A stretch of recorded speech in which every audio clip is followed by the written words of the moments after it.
Eh bien bonjour à toutes et à tous, on se retrouve pour une nouvelle vidéo. On abordera le 9 de trèfle. Cette carte fait partie de la conquête de la toison d'or et également l'ordre des temps. Donc elle correspond au signe du cancer. Voilà. Donc, pour commencer, cette carte, donc en haut à gauche, nous annonce succès d'argent. Donc, cela veut dire qu'il y a un gain d'argent, donc on fait ses affaires, voilà, il y a vraiment du bénéfice. Affaires ou mariage, donc ça peut être un mariage aussi, des préparatifs, donc il y a de l'argent et puis on prépare tout ça. Donc pour la figure centrale, en premier on s'aperçoit, on voit un écrevisse qui est au niveau du talon. Et de l'autre côté, il y a cette fameuse hydre de Lerne et au centre, Hercule. On peut rappeler que cette fameuse hydre de Lerne ne fera pas le poids contre Hercule. Donc c'est un soutien pour l'hydre. Donc on voit bien que c'est un peu... cette écrevisse arrive vraiment de côté, on le voit presque pas, et pique au talon, quand même un endroit important, Hercule. Donc ce fut Junon, voyant Hercule près de triompher, qui envoya 7 alliés à l'hydre. Cette déesse eut toujours des messagers intéressés pour satisfaire ses vengeances. Donc voilà, donc ça nous montre bien, ça veut nous expliquer par là que vous pouvez être dans une affaire où vous pensez remporter l'affaire et il y a un obstacle qui arrive par derrière et qui vous fait qui peut vous faire mettre en péril votre affaire, quoi. Donc il faut faire, c'est une mise en garde, il faut faire attention à ça, quoi. Donc là vous êtes en position favorable, dominante, mais il faut quand même se méfier à ce qui peut être fait dans votre dos. Donc on le précise bien, l'écrevisse qui tape, qui frappe, qui pique exactement au talon, c'est une scène en fait qui nous montre bien qu'il faut se méfier, même si on a l'ascendant sur un adversaire. Il peut y avoir un retour de bâton, quelque chose qui peut nous faire perdre la bataille. Donc pour le petit sujet qu'on voit en bas à gauche, c'est un asiatique vendant des dattes. Donc là il est dans une action commerciale, il vend quelque chose, il fait profit, là il y a vraiment une résolution matérielle, donc là on fait du bénéfice.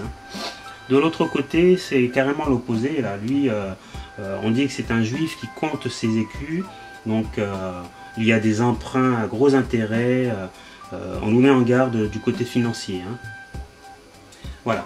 Donc le fait de compter ses écus veut nous dévoiler par là qu'il compte ses sous, il est près de ses sous, il y a une forme d'avarice, il est comme on pourrait dire radin, quoi. Il est très près de ses sous, il veut tout le temps gagner de l'argent, être vraiment,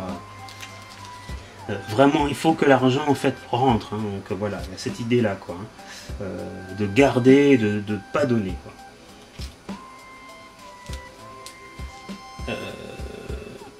Ensuite, on va parler du bouquet. Donc, Anthoceros veut dire catastrophe, et les bords inconstance, trèfle rouge, trafic. Donc, pour cette synthèse-là, il y a un conflit affectif qui est résolu. Pour la lettre de codification qui se trouve en haut à droite, elle correspond au nombre 15. Pour la figure géomantique, il n'y a rien. On n'en parle pas. Ensuite, pour les constellations, il y a l'écrevisse, bien sûr qu'on voit ici, Hercule qu'on retrouve au centre de la carte, et le bouvier. Donc, voyage perturbé avec finalité triomphante. Donc, pour vous faire un petit rappel mythologique de la figure centrale, on peut quand même vous dire que Hercule me fait penser bien sûr aux 12 travaux d'Hercule, ou alors bien sûr quand on dit que ce monsieur a une force herculéenne, donc c'est quelqu'un qui est quand même qui est doté d'une puissance énorme et qui peut abattre n'importe qui sur son parcours, quoi. Donc alors on peut expliquer en fait, on peut décrire un peu cette scène, hein. Donc on nous dit: dans une grande mare profonde marécageuse vivait un monstre hideux et redoutable, une hydre à plusieurs têtes, 7, 9 et même 50 en fonction des auteurs. On en coupait une autre repoussait.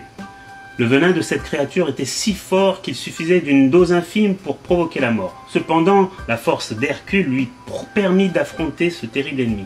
Proche de la victoire, il dut se collecter à un autre adversaire, un cancre marin envoyé par Junon, afin de le déstabiliser et lui faire perdre ses moyens.